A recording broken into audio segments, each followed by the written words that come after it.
आप सभी का स्वागत है आपके अपने चैनल कार्बन केमिस्ट्री क्लास में।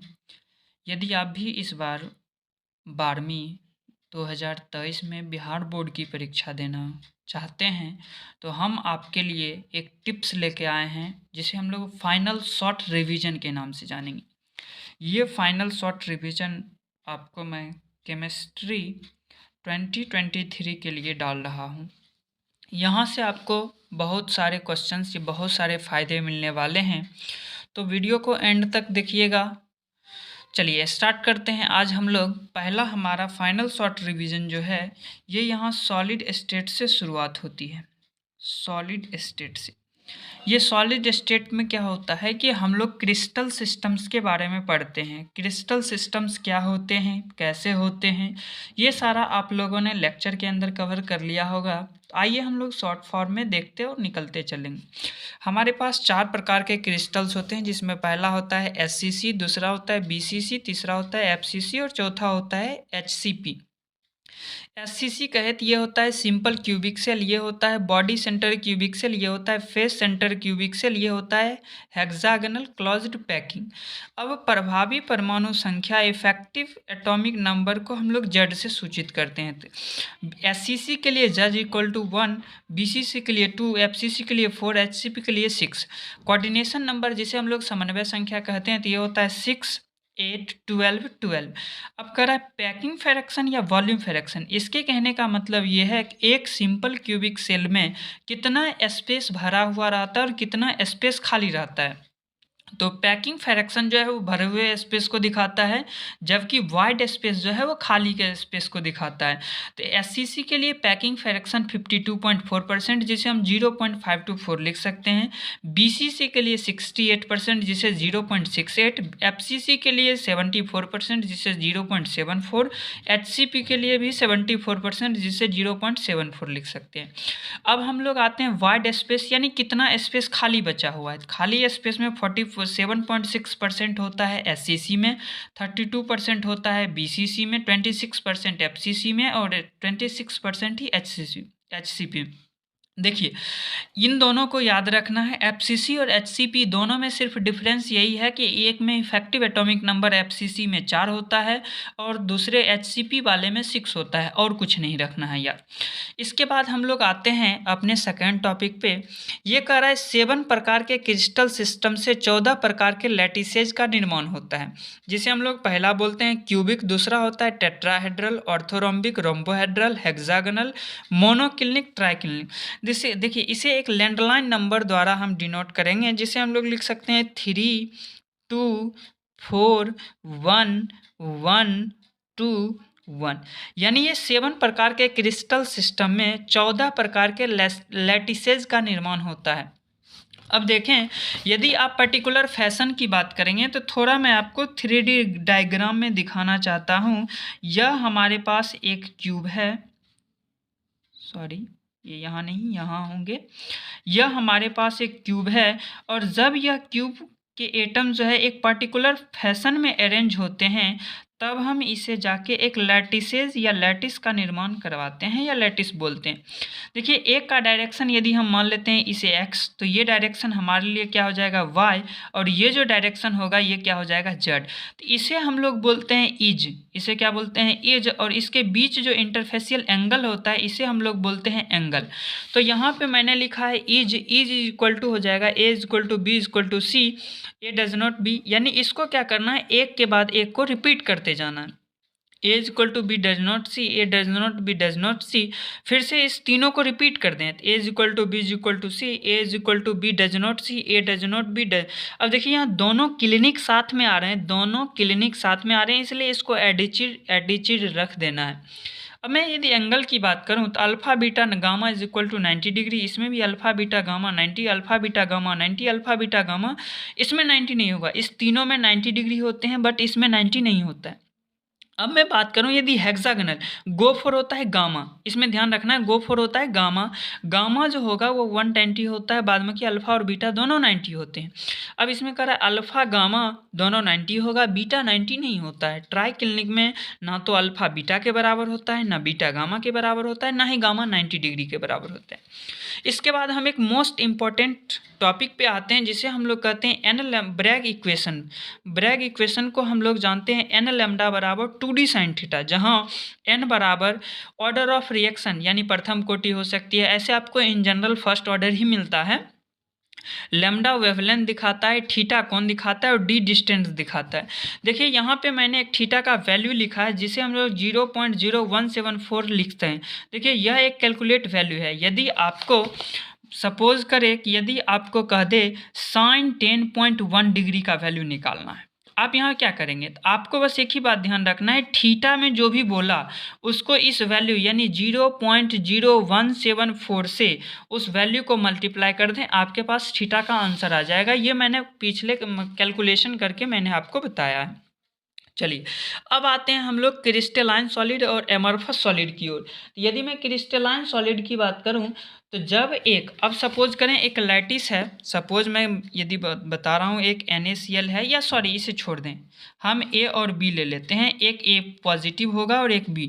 तो देखिए एक क्या हो सकता है, एक पर्टिकुलर अरेंजमेंट या पर्टिकुलर फैशन हो सकता है। जैसे पहले A+ आया, इसके बाद फिर B- आएगा, फिर A+ आएगा, फिर क्या आएगा B- आएगा, फिर यहाँ पे B- आएगा, फिर यहाँ A+ आएगा, फिर यहाँ B-, फिर यहाँ A+। तो ये हम देख रहे हैं कि यह एक पर्टिकुलर फैशन में अरेंज है, AB AB AB AB AB AB AB। लेकिन यदि मैं इसी चीज़ को रैंडम अरेंजमेंट कर दूं, A आया, फिर हो सकता है A आया, फिर हो सकता है B आया, फिर हो सकता है, यानी इस अरेंजमेंट का कोई फैशन नहीं है। तो जब किसी क्रिस्टल सिस्टम, जब कोई क्रिस्टल सिस्टम एक फैशन में अरेंजमेंट होता है, तब हम उसे क्रिस्टलाइन सॉलिड के नाम से जानते हैं। और जब कोई एटम या क्रिस्टल सिस्टम एक फैशन में अरेंज नहीं होता है, तब हम उसे एमॉर्फस सॉलिड के नाम से जानते हैं। तो क्रिस्टलाइन सॉलिड में क्या होता है कि अभी मैंने पढ़ा कि इसमें एक रेगुलर अरेंजमेंट होता है। क्या होता है बच्चों? इसमें एक रेगुलर अरेंजमेंट होता है, जबकि एमॉर्फस सॉलिड में क्या होता है, रैंडम अरेंजमेंट होता है। हो सकता है A आया, A के बाद B आया, B के बाद हो सकता है फिर A आ गया। इसलिए हम इसे जो है, इसे हम लोग रेगुलर अरेंजमेंट लेके चलते हैं, जिसे हम लोग AB टाइप बोलते हैं। और इसमें कोई रेंडम यानी इसमें कोई फिक्स नहीं है कि A के बाद B आएगा, हो सकता है A के बाद A आया, फिर B आया, फिर A आया, फिर B आया। इसका कोई रेगुलर फैशन अरेंजमेंट नहीं होता है। अब हम लोग बात कर लेते हैं कि वॉइड्स क्या होता है कि जब हम लोग टेट्राहेड्रल और ऑक्टाहेड्रल फील्ड की बात करते हैं, जैसे एक एटम यहाँ है, एक एटम यहाँ है, एक एटम यहाँ है, एक इसके ऊपर होता है, एक इसके अगल में होते हैं, एक इसके बगल में होते हैं। तो हम लोग जब 3D स्ट्रक्चर में जाते हैं तो हमारे पास दो प्रकार के वॉइड्स होते हैं। एक होता है number of octahedral voids, octahedral को हम लोग अष्टफलकीय बोलते हैं। ऑक्टाहेड्रल को क्या बोलते हैं? अष्टफलकीय। जबकि टेट्राहेड्रल को हम लोग चतुष्फलकीय बोलते हैं। चतुष मतलब 4, ऑक्टा मतलब 8। नंबर ऑफ ऑक्टाहेड्रल वॉइड जो होगा वो n के बराबर होगा, जबकि नंबर ऑफ टेट्राहेड्रल वॉइड जो होगा वो 2n के बराबर होगा। ये था हमारा सॉलिड स्टेट का फर्स्ट फाइनल शॉर्ट रिवीजन। इससे ज़्यादा आपको सॉलिड स्टेट में ऑब्जेक्टिव के लिए कुछ नहीं याद रखनी है। चलिए इसके बाद हम आते हैं हम अपने चैप्टर के, यानी हम अपने बुक के दूसरे नंबर चैप्टर पर, जिसका नाम है सॉल्यूशन। नाम तो सुना होगा आप लोगों ने। इसके कुछ छोटे छोटे फार्मूलेज हैं, हम लोग उसे 5 मिनट में बस पढ़ के ख़त्म कर लेंगे। देखिए यह कह रहा है द्रव्यमान प्रतिशत बराबर विलय का द्रव्यमान बटे विलयन का द्रव्यमान इंटू 100। अब कह रहा है मोलरता बराबर विलय के मोलों की संख्या बटे विलयन का आयतन। ये भी कहाँ लिखना है? लीटर में। यदि आप इस यूनिट को मिलीलीटर लिख लें तो मिलीलीटर के केस में इसे 1000 से क्या करना होगा? मल्टीप्लाई करना होगा। बट ये ध्यान रहे, यदि मिलीलीटर है तभी आप 1000 का यूज करेंगे, यदि लीटर है तो फिर 1000 का यूज नहीं करना है। अब हम बात करते हैं मोललिटी। मोललिटी यानी इसको डिनोट करते हैं कैपिटल M से और इसको डिनोट करते हैं स्मॉल m से।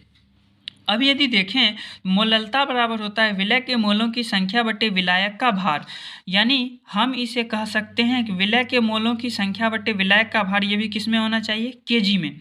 अब हम बात कर लेते हैं मोल फ्रैक्शन। मोल फ्रैक्शन कह रहा है विलय या विलायक के मोलों की संख्या बटे कुल मोलों की संख्या। अब सपोज करें हमारे पास यह एक सॉल्यूशन है, इस सॉल्यूशन के अंदर हमारे पास ए भी प्रेजेंट है और बी भी प्रेजेंट है। हम लिख रहे हैं इसका मोल है ए और इसका मोल है बी। हमें निकालना है मोल फ्रैक्शन ऑफ ए। तो याद रखें जिसका निकालना है वो बट्टा में टोटल कहेगा तो Na प्लस क्या हो जाएगा Nb। तो हम इसे लिख सकते हैं मोल फ्रैक्शन ऑफ ए। अब यदि आपको बी के फॉर्म में निकालना है तो इसे XB, एक्चुअली ये एक्स नहीं होता है, ये होता है जाई। ये क्या होता है, जाई। तो इसे हम लोग एक्स पढ़ लेते हैं आगे चल के, बट इसका ओरिजिनल एक्चुअल जो मीनिंग होता है वो आपका जाई होता है। तो जाई बी इज इक्वल टू, अब देखिए जैसे बी हुआ moles of B upon total moles, ये हो जाएगा Na प्लस Nb, यानी number of moles of A plus number of moles of B, ये आपका हो जाएगा मोल फ्रैक्शन। अब हम बात कर लेते हैं नॉर्मलिटी। नॉर्मलिटी क्या कहता है, समतुल्य विलय के मोलों की संख्या बटे विलायक का आयतन मिलीलीटर में। अब देखिए यहाँ पे स्पेस नहीं होने के कारण यहाँ पे 1000 लिखा हुआ है, जिसको आप लोग को अच्छे से ध्यान में रखना है।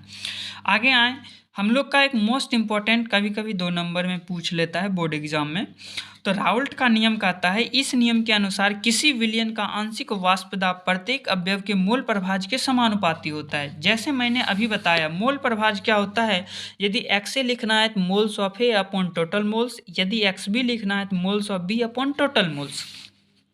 ठीक उसी प्रकार से कह रहा है यदि हमें किसी सॉल्यूशन का आंशिक दाब ज्ञात करना है तो आंशिक दाब यानी हम इसे लिख सकते हैं प्रेशर ऑफ ए। और जैसे मैंने बताया PA डायरेक्टली प्रोपोर्शनल टू किसके होता है, XA, और PB डायरेक्टली प्रोपोर्शनल टू किसका होगा, XB। अब यहाँ जैसे ये समानुपाती के साइन को हटाएंगे तो PA इज इक्वल टू ये हो जाता है P0 इंटू XA, और ये PB इज इक्वल टू क्या हो जाएगा, P0 इंटू XB। अब समझें ये दोनों मिलके हमारा सॉल्यूशन बनता है। तो मैं लिखूंगा P सॉल्यूशन कहे तो आंशिक दाब ऑफ PA प्लस आंशिक दाब of PB is equal to, देखिए PA को हम लिख सकते हैं P0 AXA plus P0 BXB, यानी ये हमारे पास एक फार्मूला आ गया जिसे हम लोग किसके नाम से जानते हैं, राउल्ट फार्मूला या राउल्ट के नियम के अनुसार जानते हैं। तो यहाँ पे आए आपको यही चीज़ मिलेगा, यानी मैं इसे लिख सकता हूँ PA या PB या बिलियन का कुल वाष्प दाब P सॉल्यूशन जो होगा P0 AXA plus P0 BXB के बराबर होता। यहाँ पे P0 A और P0 B जो है वो गैस का या सॉल्यूशन का क्या हो सकता है, आंशिक दाब, जबकि XA और XB क्या हो सकता है यहाँ पे मोल प्रभाज, या जिसे हम लोग मोल फ्रैक्शन के नाम से जानते हैं। इसके बाद हमारे पास राउल्ट के बाद दूसरे वैज्ञानिक आए जिन्हें हम लोग जानते हैं हेनरी ने क्या बताया, बोला इस नियम के अनुसार गैस का द्रव्यमान आंशिक दाब के समानुपाती होता है। अब समझें, सपोज करें यह हमारा एक सॉल्यूशन है, इस सॉल्यूशन में हमारे पास कुछ गैसेज भरी हुई हैं। जब ये गैसेज हैं तो इसका कुछ ना कुछ मास होगा। तो हेनरी ने बताया कि इस गैस का मास जो होता है वो इस गैस के प्रेशर के डायरेक्टली प्रोपोर्शनल होता है। अब जैसे ही हम इस समानुपाती के चिन्ह को हटाते हैं यानी ये P gas is equal to बन जाता है KH into mole fraction of gas, यानी X गैस। हो सकता है ये XA हो सकता है, XB हो सकता है, ये आप अपने क्वेश्चन के अकॉर्डिंग आप देख लेंगे। ठीक है, चलिए इसके बाद मैं आता हूँ अपने सेकेंड टॉपिक पे। अब हम लोग बात कर रहे हैं मोस्ट और इम्पॉर्टेंट कॉलिगेटिव प्रॉपर्टीज, जो कि सॉल्यूशन से कभी कभी क्वेश्चन इससे पूछे ही जाते हैं, जिसमें पहला होता है RLVP, जिसे हम लोग relative lowering of vapour pressure के नाम से जानते हैं। Relative lowering of vapour pressure क्या होता है, P0 minus PS upon P0 is equal two moles of solute. अब मोल्स ऑफ सॉल्यूट को हम लिख सकते हैं N solute upon N solute plus solvent. मैंने अभी जस्ट आपको इससे पिछले पेज पे बताया कि जिसका मोल फ्रैक्शन कहेगा उसको ऊपर रखना है अपॉन टोटल मोल्स। देखिए सॉल्यूट रखा तो यहाँ मैंने सॉल्यूट का मोल्स अपॉन ये हो जाएगा टोटल मोल्स। आई होप यहाँ तक की बात आपको समझ में आ रही होगी। इसके बाद हम लोग आते हैं एलिवेशन ऑफ बॉइलिंग पॉइंट, जिसे हम लोग विलयन का क्वथनांक कहते हैं। किसी विलयन का क्वथनांक जो होता है वो मोललता के समानुपाती होता है। अब विलयन के क्वथनांक को हम लोग डेल्टा टीबी, टी का मतलब होता है बी का मतलब होता है बॉइलिंग और टी का मतलब होता है, यानी इसे हम एलिवेशन ऑफ बॉइलिंग पॉइंट को डेल्टा टीबी से डिनोट करते हैं। तो डेल्टा टीबी, अब ये जैसे ही समानुपाती के चिन्ह को हटाएंगे तो हमें एक कांस्टेंट डालना होगा, और ये एक बॉइलिंग है इसलिए हम इस कांस्टेंट को के भी रखते हैं, इंटू एम हो जाएगा। इसके बाद आता है फ्रीजिंग पॉइंट। फ्रीजिंग पॉइंट यानी विलयन का हिमांक। विलयन का हिमांक भी मोललता के क्या होता है, समानुपाती। तो delta T f is equal to K f into m. यहाँ पे ये एफ जो है ये डिनोट करता है फ्रीजिंग को। किसको डिनोट करता है, फ्रीजिंग को। अब हम लोग एक मोस्ट और इम्पॉर्टेंट बात पे आते हैं जहाँ लिखते हैं प्रासरणी दाब is equal to C into T. यानी प्रासरणी दाब को हम लोग पाई से डिनोट करते हैं। पाई इज इक्वल टू होता है सी आर टी। देखिए यहाँ पे एक छोटा सा मैं इसका कैलकुलेशन करना चाहूँगा। आई होप मैं यहाँ पे कर लेता हूँ। आप लोग आइडियल गैस इक्वेशन का नाम सुनेंगे। P V is equal to formula होता है एन आर टी। आप क्या करें, पी को इधर रखें, बी को यहाँ भेज दें। P इज इक्वल टू हम लिख सकते हैं N by V into R T, यानी मोल्स अपॉन वॉल्यूम। हम लोग बचपन से क्लास 9th से जान चुके हैं कि ये होता है कंसंट्रेशन, जिसे सांद्रता कहते हैं।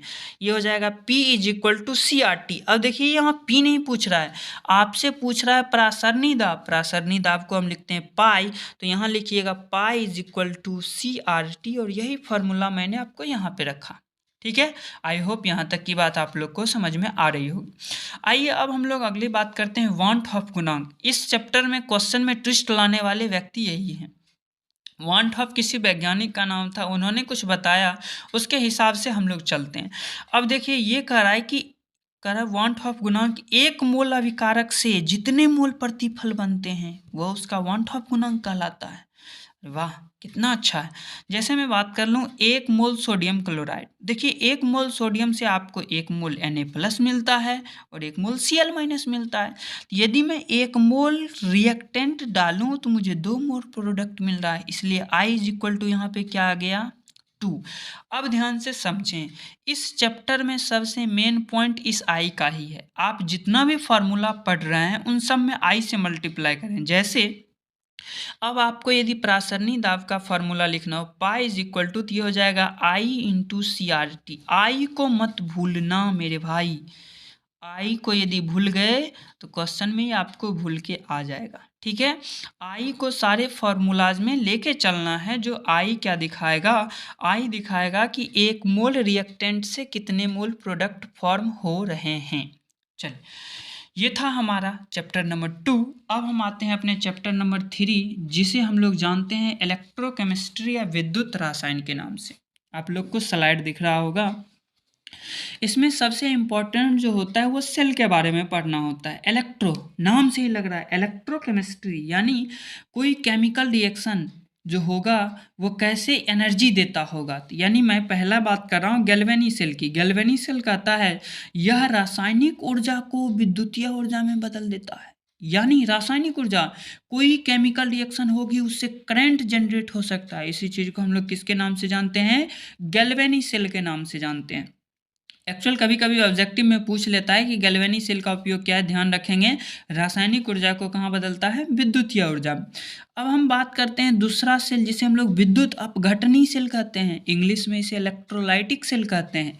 यह विद्युतीय ऊर्जा को कहाँ बदलता है बाबू, रासायनिक ऊर्जा में। ध्यान रहे यह क्या करता है कि इलेक्ट्रिकल एनर्जी को किस में बदल देगा, केमिकल एनर्जी में। चलिए, अब इस प्रोसेस में एक साल्ट ब्रिज का गेम होता है। इसमें क्या होता है याद हो, आई होप मैं आशा करता हूँ कि आप लोग को याद होगा। मैंने जब इसको पढ़ाया था, यह हमारे पास सॉल्यूशंस हुआ करते हैं। इस टाइप के दो हाफ सेल में हम एक एक इलेक्ट्रोड को लगा देते हैं और इस इलेक्ट्रोड को एक सेल से कनेक्ट कर देते हैं। देखिए जब हम सेल से कनेक्ट करते हैं तो इसमें एक को बना लेते हैं एनोड और दूसरा को बना लेते हैं कैथोड। इसमें क्या होता है, एक तरफ से दूसरे तरफ तक करंट प्रवाहित होना शुरू हो जाती है। इसमें हम अलग अलग प्रकार के एक्वा सॉल्यूशन फिल करते हैं, वो आपको पता होगा, आप इतने भी वो वाले नहीं हैं।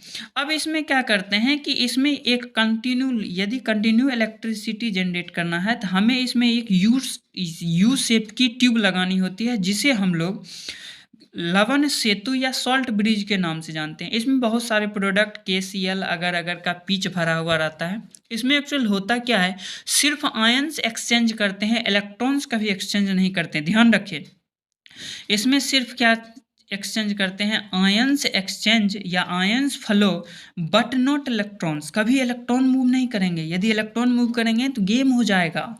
तो इसलिए इसका यानी हम लोग साल्ट ब्रिज का जो काम होता है वो सिर्फ और सिर्फ ये होता है कि किसी केमिकल सर्किट को कंप्लीट करती है। चलिए, ये हमारा हो गया लवन सेतु विद्युतीय परिपथ को पूर्ण करती है, इसका मतलब हो गया। अब कर रहा है गैल्वेनिक सेल का प्रदर्शन। मैंने आपको बताया था, आप लोग को शायद याद होगा, मैंने वीडियो में आप लोग को बताया था, लोन का मतलब होता है लेफ्ट ऑक्सीडेशन एनोड निगेटिव। यानी आप लोग को ये एक सेल दिख रहा होगा Zn2+ Cu2+, इसे हम लोग जिंक कॉपर सेल के नाम से जानते हैं, जिसे हम लोग किसके नाम से, आप लोग गैल्वेनिक सेल में पढ़े हुए होइएगा। तो यानी ये सॉल्ट, ये जो पैरेलल लाइन है इसे हम लोग बोलते हैं सॉल्ट ब्रिज। सॉल्ट ब्रिज से LHS में जो भी होता है उसे हम बनाएंगे एनोड, और RHS में जो भी होता है उसे बनाएंगे कैथोड। और ये हम लोग बचपन से पढ़ते आए हैं, जो एनोड होगा उस पर क्या होता है, ऑक्सीडेशन, और जो कैथोड होगा उस पर क्या होता है, रिडक्शन। चलिए, आई होप, मैं आशा करता हूँ यहाँ तक की बात आप लोग को क्लियरली समझ में आ रही होगी।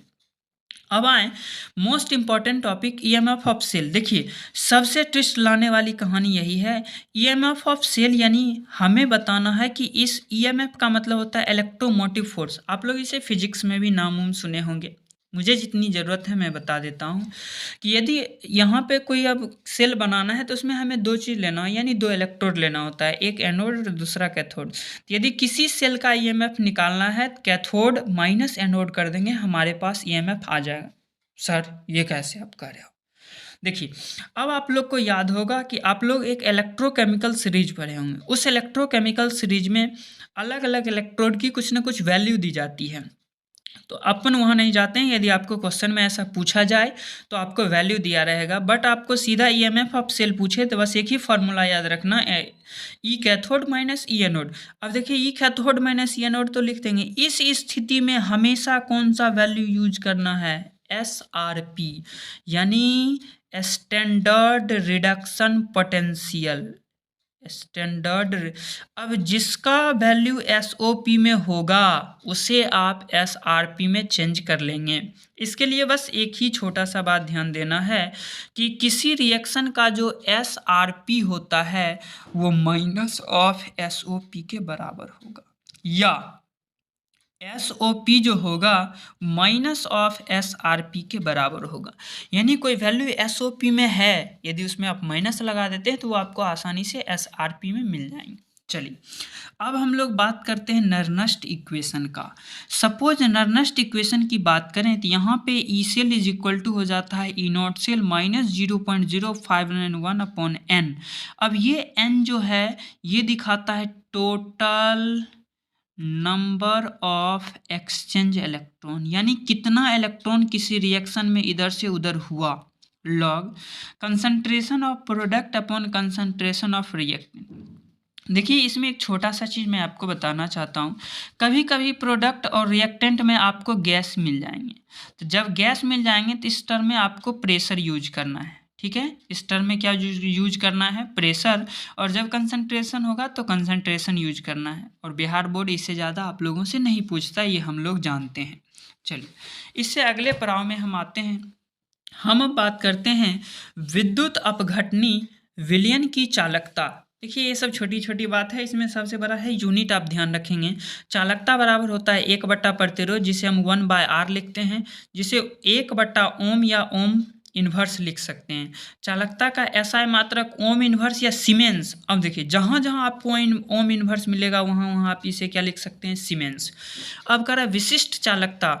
विशिष्ट चालकता मतलब, हाँ, विशिष्ट प्रतिरोध व्युत्क्रम, यानी 1 विशिष्ट प्रतिरोध को ही हम विशिष्ट चालकता कहते हैं। यानी इसे 1/R, देखिए 1/R, इसी को हम लोग क्या बोले, चालकता, इंटू A। तो यहाँ से हम SI यूनिट ऑफ K लिख सकते हैं पर ओम पर सेंटीमीटर या सीमेंस पर मीटर। अब मैं बात करता हूँ मोलर चालकता। इसे देखिए, इसे लेमडा कहते हैं। ये बड़ी वाली लेमडा है और एक छोटी होती है, तो ये वेवलेंथ दिखाता है बट ये मोलर चालकता दिखाता है। तो लेमडा एम बराबर के इंटू 1000/cm। यहाँ मैंने cm इज इक्वल टू मोलरता, कहीं कहीं पे आपको के इंटू 1000/m लिखा हुआ मिल जाएगा। तो आप बिल्कुल चिंता ना करें, सबका मतलब सेम होता है। चलिए, ये भी हमारा क्लियर हो गया। अब इसकी यूनिट की बात करें तो पर ओम सेंटीमीटर स्क्वायर पर मोल या सीमेंस मीटर स्क्वायर पर मोल होता है। अब आइए, अगला हमारा है तुल्यांकी मोलर चालकता K इंटू 1000/n, जहाँ n क्या हो जाएगा नॉर्मलिटी।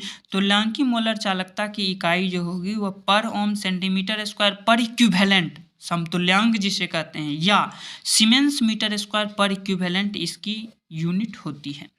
चलिए, अब हम लोग एक प्यारा से लॉ पे आते हैं जिसे हम लोग खरूस लॉ के नाम से जानते हैं, या प्यार से मैं इसे खरूस कहता हूँ, यदि इसका एक्चुअल नाम कोलरास होता है। देखिए, कह रहा है इस नियम के अनुसार सीमांत मोलर चालकता धनायन एवं ऋणायन के मोलर चालकता के योग के बराबर होता है। अब यहाँ देखिए, lambda M is equal to lambda of cathode plus lambda of anode, lambda M is equal to lambda of cation या लेमडा ऑफ एनायन। इसी को मैं लिख सकता हूँ lambda not is equal to lambda plus plus lambda minus. Suppose मैंने यहाँ एक एग्जांपल लिया, NaCl, यह हमारे पास एक कंपाउंड है जिसको हम लोग यदि तोड़ते हैं तो इसके टूटने से हमें मिलता है Na+ आयन और Cl- आयन। तो Na+ को हम बना लेते हैं कैथोड और Cl- को बना लेते हैं एनोड। अब देखिए, यहाँ पे कुछ ना कुछ इसकी वैल्यू दी जाती है वोल्ट में एक्चुअल, या सॉरी वोल्ट में कह रहा हूँ। इसकी वैल्यू जो है वो इसके siemens metre square siemens metre square पर मोल में इसकी वैल्यू दी जाएगी। जैसे आप मान लीजिए, सपोज मैं एक ऐसे ही एब्रॉप्टली कोई वैल्यू ले लेता हूँ, 0.76 ले लिया, इसे मान लो 0.34 ले लिया, तो आप इस दोनों को ऐड कर दें, 0.76 प्लस 0.34। आई होप इसे जब ऐड करेंगे तो ये 1.10 ये हो जाएगा सीमेंस मीटर स्क्वायर पर मोल। यानी ये कुछ नहीं है, बचपन वाला जोड़ है, सिर्फ एक को एनायन एक को कैटायन कर देना और उसके बाद जोड़ देना। इसी में हम लोग एक और टॉपिक पे आते हैं जिसे हम लोग फैराडेज फर्स्ट लॉ के हिसाब से जानते हैं। फैराडेज ने क्या बोला? फैराडेज ने बोला कि यदि कोई इलेक्ट्रोड पर जो पदार्थ मुक्त हो रही है, उस पदार्थ को मुक्त करने में हम कितनी विद्युत धारा प्रवाहित किए वह उसके समानुपाती में होगा। तो W यहाँ पे देखिए, इसे आप लैंग्वेज में बना के लिख सकते हैं। इस नियम के अनुसार अगर किसी इलेक्ट्रोड पर मुक्त पदार्थ की मात्रा प्रवाहित विद्युत धारा के समानुपाती होता है, तो आप लिख सकते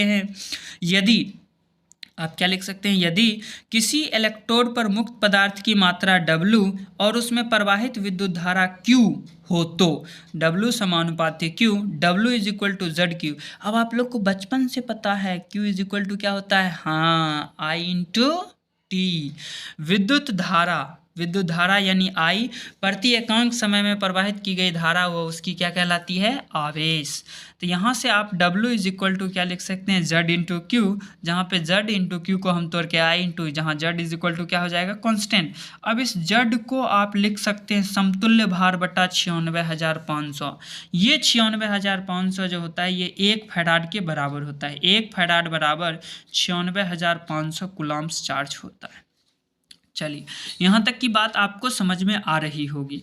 अब समझिएगा, मैंने आपको एक सेल के अंदर सिखाया था कि जितना मोल्स ऑफ इलेक्ट्रॉन यहाँ से ट्रांसफ़र होंगे उतना ही इक्विवेलेंट हमारे पास प्राप्त होता है, अर्थात उतना ही फैराड चार्ज। अब सपोज करें इसमें यदि 2 इलेक्ट्रॉन यानी 2 मोल नेट एक्सचेंज इलेक्ट्रॉन हैं, तो हमारे पास यहाँ पे टोटल चार्ज कितना पास करना होगा, 2 फैराड। इस दोनों का मतलब समझें, यानी 1 मोल चार्ज जो होता है वो 96,500 कूलम्ब के बराबर होता है, जिसे हम लोग 1 फैराड के नाम से जानते हैं। चलिए, अब इसमें थोड़ा सा और आप लोग देख लीजिएगा, जिसे हम लोग बैटरी और संचारण कहते हैं। इसमें एक्चुअल आप लोग प्राइमरी बैटरी यानी प्राथमिक बैटरी और द्वितीयक बैटरी को देख लीजिएगा। लेड संचायक सेल देख लीजिएगा, उसी में आपको क्या कहते हैं, जो भी आपके पास बैटरी होंगे, संचारण होंगे, इसे आप अच्छे से देख लेंगे, ये आपका कवर हो जाएगा। अब आते हैं हम अपने चौथे टॉपिक। अभी तक हमने 28 मिनट के आसपास हुई है, अभी तक हमने 3 टॉपिक कंप्लीट कर लिया। हम आते हैं अपने चौथे टॉपिक, जिसे हम लोग रासायनिक बल गतिकी के नाम से जानते हैं। देखिए, इसमें से कुछ यदि पूछेगा भी ना, तो आपसे फर्स्ट ऑर्डर रिएक्शन और उसकी अर्धाई हुई पूछेगा, उसके बाद किसी चीज़ की पूछने की इसे हिम्मत नहीं होती है। जिसमें कह रहा है अभिक्रिया की दर, ये तो फॉर्मल है, आप सारे लोग जानते होंगे। किसी रासायनिक अभिक्रिया की सांद्रता में प्रति इकाई समय में अभिकारक से उत्पाद प्रतिफल में बदलने की प्रक्रिया को हम क्या बोलेंगे? अभिक्रिया की दर। यदि नहीं है तो हमारे यूट्यूब चैनल पे वीडियो अपलोड होगा, बट अब नहीं देखना मेरे भाई, अब समय नहीं है देखने का। अब बस ये फाइनल शॉट रिवीजन करें और आप आराम से रिलैक्स होकर बोर्ड में एग्जाम दें, सारी चीज़ आपको आती है। अब कह रहा है हम एक हाइपोथेटिकल कोई रिएक्शन मान लेते हैं, ए गोज टू बी या रिएक्टेंट गोज टू प्रोडक्ट। तो रेट ऑफ रिएक्शन जो होता है, अब देखो रिएक्टेंट घटेगा और प्रोडक्ट क्या होगा? बढ़ेगा। हाँ, हम लोग जानते हैं समय के साथ रिएक्टेंट क्या होगा? घटेगा, और समय के साथ प्रोडक्ट क्या होगा? बढ़ेगा। इसलिए यहाँ पे मैंने लिखा माइनस dA/dt और इसे लिखा प्लस dB/dt। चलिए आगे हम लोग आते हैं अपने अगले टॉपिक पे। अब आ रहा है आपके पास जीरो ऑर्डर रिएक्शन। बहुत सुंदर सा चेहरा है, ये आपसे कभी पूछा नहीं जाता है। कभी कभार यदि बोर्ड पागल है तो पूछ लेगा, कोई दिक्कत नहीं है। यदि पूछ लेगा तो आप आसानी से जवाब दे देंगे। जीरो ऑर्डर का रहा है यानी शून्य कोटि की अभिक्रिया। शून्य कोटि की अभिक्रिया होती है AT = A0 - KT। यहाँ AT क्या है? यहाँ AT सॉरी, यहाँ पे एक मिनट समय देंगे मुझे। ये हो जाएगा अभिकारक की अंतिम सांद्रता, अभिकारक की अंतिम सांद्रता, और ये हो जाएगा अभिकारक की प्रारंभिक सांद्रता। यहाँ के है रेट कांस्टेंट, टी है टाइम। T½ = क्या होता है? A/2K। अब देखिए इसमें बहुत सारे बच्चों को कन्फ्यूजन होता है कि सर हमें कैसे पता, आप तो पढ़े लिखे, आपको पता है कि ये फर्स्ट ऑर्डर है, ये सेकंड ऑर्डर है, मुझे कैसे पता? मेरे भाई लास्ट में मैं आपको ऐसा टूल दूंगा ना, ऐसा टूल कि बस एक मिनट के अंदर आप क्वेश्चन देखोगे और वर्बली सॉल्व करके आगे बढ़ते चले जाओगे। चलिए यहाँ आपको ये याद नहीं रखना है, सबसे मेन इंपॉर्टेंट इस चैप्टर में ये याद रखने वाली बात है जिसे हम लोग इस चैप्टर की रीड करते हैं। प्रथम कोटि की अभिक्रिया। अब मेरे भाई ये मत पूछना सर इसका लैंग्वेज क्या होगा। लैंग्वेज तो सारे लोगों को पता है कि अभिकारक की सांद्रता का पावर यदि फर्स्ट है तो प्रथम कोटि अभिक्रिया होगी, यदि पावर उसका 0 है तो शून्य ऑर्डर होगा, 2 होगा तो सेकंड ऑर्डर। बट इतना माथापच्ची करना ही नहीं है, लगाना नहीं है। मैं जो बता रहा हूँ बस इसको अच्छे से देखना है और एग्जाम में जाके लिख देना है। K = होता है 2.303/2 log A0/AT। यहाँ पे मैंने क्लियर करके लिखा कि A0 जो होता है वो प्रारंभिक सांद्रता होता है, AT क्या होता है? अंतिम सांद्रता होता है। किसका? अभिकारक का। अब जैसे मैं आपको एक हाइपोथेटिकल एग्जांपल ले लूँ कि सपोज करो एक रिएक्टेंट है A और ये बना B+C, ठीक है? या सपोज करो N2 ले लो और NH3 ले लो, यहाँ इसे बना लो N2 प्लस बना लो 3H2। तो हम क्या करते हैं, ध्यान से समझना इस बात को। हम ये देख रहे हैं कि यहाँ पे इसके कुछ ना कुछ कंसंट्रेशन होंगे, इसके भी कुछ ना कुछ कंसंट्रेशन होंगे, इसके भी कुछ ना कुछ कंसंट्रेशन हो। सपोज करो T = 0 पर ये होगा A, ये बनेगा 0, ये बनेगा 0। T = जब T होगा तो इसमें से बनेंगे X। ध्यान रखना, इसमें से क्या बनेंगे? X। और जब इसमें से X बनेंगे, देखो एक से एक काम में आ रहा है, ये क्या हो जाएगा? X, और ये क्या हो जाएगा? 3X। ये बात ध्यान रखना, बहुत ही अच्छी बात है, ध्यान रखें। क्योंकि 1 मोल अमोनिया से हमें 1 मोल नाइट्रोजन और 3 मोल क्या मिल रहे हैं? हाइड्रोजन। तो ये जो होता है ये हमारा फाइनल कंसंट्रेशन होता है और ये हमारा इनिशियल कंसंट्रेशन होता है। तो इसे हम लोग लिखेंगे A0 और इसे क्या लिखेंगे? AT। अब आपको आई होप बात समझ में आ गई होगी। आइए अब हम लोग यहाँ पे आते हैं और यहाँ मैंने लिखा कि ये फाइनल फार्मूला है K = 2.303/T log A0/AT, जहाँ A = अभिकारक की प्रारंभिक सांद्रता, AT हो जाएगा अभिकारक की अंतिम सांद्रता। अब इसकी T½ जो होती है वो 693/K होती है। देखो कभी कभी लोगों को बेवकूफ़ बनाया जाता है कि यदि मान लो कि 32 मिनट में कोई अभिक्रिया या कोई टाइम दे देगा इंटरवल में, उसमें यदि 50% कंप्लीट हुई तो उस अभिक्रिया को 75% कंप्लीट होने में कितना समय लगेगा? मेरे भाई कोई दिक्कत नहीं है, जितना कर रहा है उसका काम करते जाओ, कहानी खत्म। यदि मान लो एक रिएक्शन को 50% कंप्लीट होने में 0.693/K लग रहा है तो देखो इसे हम 1 टाइम्स ऑफ T½ लिख सकते हैं ना, पक्की बात, कोई दिक्कत नहीं है, जाने दो। अब कह रहा है यदि उसी रिएक्शन को 75% कंप्लीट करना है तो कितना लगेगा? मेरे भाई अब ध्यान से देखो, ये T 50% है, अब टाइम यहाँ आधा था, यहाँ हो गया है हाँ 1/4, यानी यहाँ पे जो रिएक्शन होगा रिएक्टेंट 75% कंज्यूम हो गया होगा, यानी यहाँ रिएक्टेंट रेट क्या होगा, फास्ट। तो ये 2 टाइम्स ऑफ T½ होता है। T87.5% की बात करें तो ये 3 टाइम्स ऑफ T½ होता है। अब जो मैंने बताया कि किसी रिएक्शन की आप शक्ल देख के कैसे बताएंगे कि वह रिएक्शन 0 ऑर्डर है या फर्स्ट ऑर्डर है। आइए हम अपनी ट्रिक पे आते हैं। कुछ नहीं करेंगे, हम उसकी यूनिट को ध्यान रखेंगे। हम यूनिट देख के बताएंगे कि रिएक्शन फर्स्ट ऑर्डर है या सेकेंड ऑर्डर है। हमारा ट्रिक है यूनिट ऑफ गिवन रिएक्शन, जो यूनिट यानी जो रिएक्शन जो अभिक्रिया दिया होगा उसकी आप इकाई को देखेंगे। इसकी इकाई का फार्मूला होता है मोल पर litre to the power 1 minus n. यह एन जो है, यह एन हो सकता है 0, 1, 2, 3, कुछ भी हो सकता है, एनी हाउ। चल, ये मोल पर litre to the power 1 minus n पर सेकेंड होगा। अब हम बात कर लेते हैं फॉर 0 ऑर्डर। सर 0, यहाँ रखिए 0, जैसे यहाँ 0 रखेंगे ये वैल्यू क्या आएगी, 1। ये वैल्यू 1 तो मोल पर लीटर पर सेकेंड। यदि आपको गलती से किसी रिएक्शन में यदि ये यूनिट दिख जाए तो 100% आप कहेंगे कि ये रिएक्शन 0 ऑर्डर होगी। कैसा होगी, 0 ऑर्डर होगी। अब आइए, यदि इस n की वैल्यू 1 रख लूँ, बाई 1 में से 1 गया 0। अब दुनिया के किसी भी चीज़ का पावर 0 होता है तो ये वैल्यू हो जाएगी 1। 1 को पर सेकेंड से मल्टीप्लाई करेंगे, ये पर सेकेंड। यानी जब आपको यूनिट पर सेकेंड दिखेगा, इस स्थिति में हमारा रिएक्शन कैसा होगा, फर्स्ट ऑर्डर। ध्यान से सुनना, सारी बात आपको समझ में आएगी, ये मैं वादा करता हूँ आपसे। अब देखिए, यदि मैं n की वैल्यू 2 रख दूँ तो n की वैल्यू जैसे ही 2 रखूँगा तो 1 माइनस 2 ये -1 हो जाएगा। ध्यान से देखना, मोल का पावर -1, माइनस माइनस +1 है, ये तो सेकेंड तो बाहर रहेगा। तो हम इसे लिख सकते हैं मोल इनवर्स लीटर पर सेकेंड या लीटर पर मोल पर सेकेंड। ये थी हमारी यूनिट की कहानी। और अब इसके बाद, आज के बाद आप भरवली सॉल्व कर दिया करोगे। सपोज करो मैं आपको अभी तो क्वेश्चन नहीं दिखा पाऊंगा, अब मैं एक बार रैंडम यूज़ कर लेता हूं। यदि आपके पास यूनिट मोल पर लीटर पर सेकेंड में है तो मेरे भाई रिएक्शन होगा 0 ऑर्डर। रिएक्शन कैसा होगा, 0 ऑर्डर। यदि मेरे पास सिर्फ और सिर्फ सेकेंड दिए हुए हैं यूनिट में, तब रिएक्शन कैसा होगा, फर्स्ट ऑर्डर। और यदि हमारे पास लीटर पर मोल पर सेकेंड यूनिट दिए हुए हैं तो ये रिएक्शन हमारे पास कैसे हो जाएंगे, सेकेंड ऑर्डर। मैं वीडियो को लंबा नहीं करना चाहता हूँ, इसलिए आप लोगों को मैं एग्जांपल्स यहाँ पे नहीं दे सकता, बट आप ध्यान रखेंगे। मेरे हिसाब से इससे ज़्यादा आप लोगों के लिए, आप लोग के लेवल से थोड़ा ज़्यादा हो जाएगा। अब आइए इसी चैप्टर की हम एक और इम्पोर्टेंट बात कर लेते हैं। नाम तो सुने होंगे आप लोग, आर्हेनियस इक्वेशन। देखिए, इसको याद रखना है थोड़ा। मैं डेरिवेशन इसका करने के लिए मैं इतना स्पेस रखा हुआ हूँ।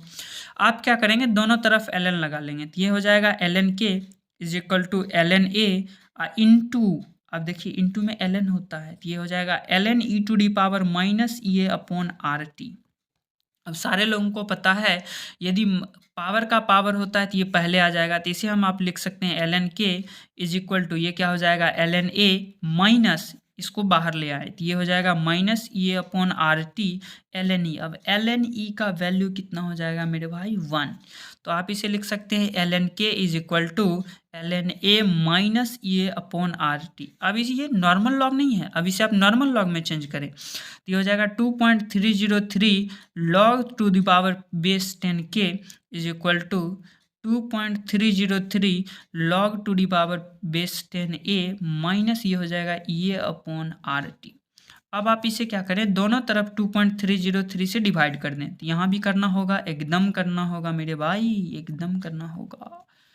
ये कट के ये कट जाएंगे तो ये आपके बचेंगे log to the power 10 base k is equal to log to the power 10 base a minus EA upon 2.303 into 1 upon t। अब समझना, इसमें क्या होता है, कभी कभी आपको ग्राफ पूछ लेता है। तो ग्राफ आपसे पूछे, ग्राफ आपसे पूछ सकता है लॉग के वर्सेज 1 अपॉन टी। देखो इसे मान लो y, इसे मान लो c, ये हो जाएगा माइनस mx। यदि y बराबर mx प्लस c टाइप का ग्राफ होगा तो ग्राफ ओरिजिन से एक स्ट्रेट लाइन निकलता है। लेकिन ध्यान रहे c जो है वो पॉजिटिव है और इसे हम लोग बोलते हैं, सॉरी चलिए y बराबर एम एक्स प्लस सी, यह एक स्ट्रेट लाइन होगा लेकिन ये ऐसे निकलेगा, ध्यान रखेंगे, क्योंकि इसका जो इंटरसेप्ट है ये निगेटिव है जबकि स्लोप इसका कैसा है, पॉजिटिव। तो यहाँ से यदि मैं थीटा की थोड़ा बात कर लूँ तो यहाँ पे जो इसकी थीटा होगी ये, या इसका जो स्लोप होगा, सॉरी इसका जो स्लोप होगा वो क्या हो जाएगा, माइनस ए अपॉन 2.303 आर के इक्वल। कभी कभी ये पूछ लेता है, कभी कभी आपको यहीं से पूछ लेता है, इसमें आप ध्यान देंगे, इसमें आप ध्यान क्या देंगे कि यदि आपको यही ग्राफ एल एन के और एल एन के और 1/t में पूछे तो ये ग्राफ देखिए, ये आपको एल एन के को मान लीजिए y, ये हो जाएगा c, अब 1/r, ये अपॉन r, यानी इसकी जो स्लोप होगी यानी ये थीटा, यानी इसका जो स्लोप होगा वह किसके बराबर हो जाएगा, ए अपॉन आर के बराबर हो जाएगा। अब समझना, यदि मेन फंडा है टेम्परेचर का, जैसे जैसे, अब देखो ध्यान से समझना मैं क्या बता रहा हूँ। अब आओ यहाँ पे, तो यहाँ पे हमारे पास एक वैल्यू आया log k is equal to log a minus ये अपॉन 2.303 RT। यदि हम K1 K2 के फॉर्म में लिखें तो आप इसे लिख सकते हो, या आप यहीं पर इसे छोड़ दें, इसे आगे आपको जाने की ज़रूरत नहीं है। कभी कभी इस टर्म में आपको इक्विलिब्रियम पूछेगा नहीं, बट आप इसे ही ध्यान रखें, k is equal to e to the power minus A upon R T होता है, और एक दो ये ग्राफ को ध्यान में रख लेना है, ये आपका डेरिवेशंस हो जाएंगे। चलिए अब हम लोग आते हैं एक टेम्परेचर कॉफिशिएंट पर, हो गया 2-3 मिनट में आपका ख़त्म हो जाएगा ये। टेम्परेचर कॉफिशिएंट क्या कहता है, कह रहा है दो तापमान के दर स्थिरांक में यदि 10 का अंतर आता है तो तापमान गुणांक कहलाता है। तापमान गुणांक को सूचित करते हैं म्यू से, म्यू इज इक्वल टू के टी प्लस 10/kt।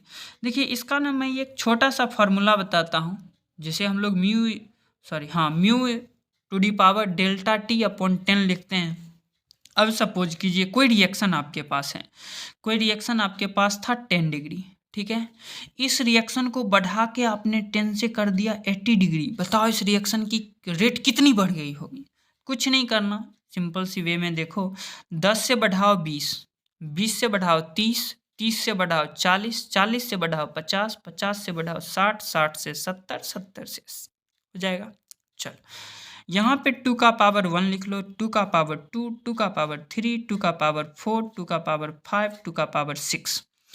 अब देखो 2 का पावर 6 यानी 2 इंटू 2 इंटू 2 इंटू 2 यानी 6 टाइम्स इसको लिखेंगे। 2 2 जा 4, 4 2 जा 8, 16, 32, 64। ये रिएक्शन 64 टाइम्स बढ़ गया होगा। बात समझ रहे हो ना? हाँ समझ रहे हो। अब देखो इसी चीज को मैं यहाँ मैं कहीं गलती किया क्या, 2 D power 1, 2 D power 2, 2 D power 3, 2 D power 4, 60, 70, यहाँ किया ना 6 और ये 7, यानी ये रिएक्शन जो है ये 128 टाइम्स बढ़ गया होगा। अब समझो सर मुझे बार बार ऐसा कुछ नहीं करना मेरे भाई, जब म्यू का वैल्यू कुछ नहीं दिया हुआ है तो आप 2 लेके चलना। तो देखो mu is equal to delta T upon आप 10 रखो, म्यू का वैल्यू मैंने क्या बताया 2, डेल्टा टी मतलब T final minus T initial. T final कितना है 80 डिग्री, टी इनिशियल कितना है 10 डिग्री, 80 में से 10 घटाओगे 70/10, यानी ये क्या हो जाएगा 2 डी पावर 7। और देखो यहाँ भी आपके पास क्या है 2 डी पावर 7 ना, हाँ, इसलिए इस रिएक्शन की रेट जो होगी वह 128 टाइम्स क्या हो गई होगी, बढ़ गई होगी। मेरे भाई आप इसे अच्छे से पढ़ लें, यदि आपको इसमें नहीं आती है, आप कभी भी CUET का एग्ज़ाम देते हैं उसमें आपको बहुत हेल्पफुल देगा। अब आइए हम लोग फिज़िकल केमिस्ट्री के एंड पॉइंट पर चल रहे हैं। सरफेस केमिस्ट्री में इसमें 3-4 ये सब थ्योरेटिकल पार्ट्स है, इसलिए मैं इसमें कुछ बताऊंगा नहीं, आप लोग पढ़ लेंगे घर से। अधिशोषण एवं अवशोषण में अंतर स्पष्ट कर लेना है, भौतिक अधिशोषण एवं रासायनिक अधिशोषण में अंतर स्पष्ट कर लेना है, फ्रेनलिक अधिशोषण समताप वक्र तथा लैंग्यूमर अधिशोषण समताप वक्र को लिखें। इसमें ध्यान रखना, मैं एक चीज़ बता देता हूँ, फ्रेनलिक एडजॉर्प्शन आइसोथर्म जिसे हम लोग X/m बोलते हैं, तो ये जो x/m होता है फ्रेनलिक एडजॉर्प्शन आइसोथर्म हाई प्रेशर के लिए वैलिड नहीं होता है, जबकि लैंग्यूमर एडजॉर्प्शन आइसोथर्म हाई प्रेशर पर वैलिड होता है। इसे आप लोग अच्छे से पढ़ लेना, मैं थ्योरेटिकल पार्ट्स में क्लियर कर दिया था। थोड़ा बहुत ब्राउनी मोमेंटम कभी कभी पूछ लेता है, टिंडल इफेक्ट पूछ लेता है, इमल्सन, और इसे तो पढ़ ही लेना। लायोफिलिक और लायोफोबिक में अंतर स्पष्ट करें। आई होप मैंने आपको फिजिकल केमिस्ट्री का टोटल टॉपिक कंप्लीट कर दिया है। इसमें जो भी प्रॉब्लम होगी आप मुझे इसी चैनल के डिस्क्रिप्शन बॉक्स में कमेंट करके ज़रूर बताएंगे। 2 दिन बाद आप लोग का एग्ज़ाम है। मैं आशा करता हूँ आपका एग्ज़ाम बहुत ही अच्छा जाएगा और मैंने जो भी पढ़ाया उससे आपको ज़रूर कुछ ना कुछ मिलेंगे। Thank you, best of luck, आप लोग एग्ज़ाम दें। इसके बाद एक चीज़ और मैं बताना चाहूँगा आपको। ये तो हो गया फिजिकल केमिस्ट्री का कंप्लीट लेक्चर। मैं कुछ देर बाद या कुछ समय बाद जो है आपके लिए इनऑर्गेनिक का एक फाइनल लेक्चर अपलोड कर दूंगा। आप दोनों को देख लें। गारंटी देता हूं मैं 30 से लेके 35 यानी टोटल 70 होता है, मिनिमम 30 से 32 ऑब्जेक्टिव्स क्वेश्चन आपको ऐसे मिलेंगे जो इससे सॉल्व हो जाएंगे। आप सिर्फ इतना पढ़ के जाना, मेरा गारंटी है। ठीक है, thank you, wish you all the best. फिर मिलेंगे हम लोग एग्ज़ाम के बाद।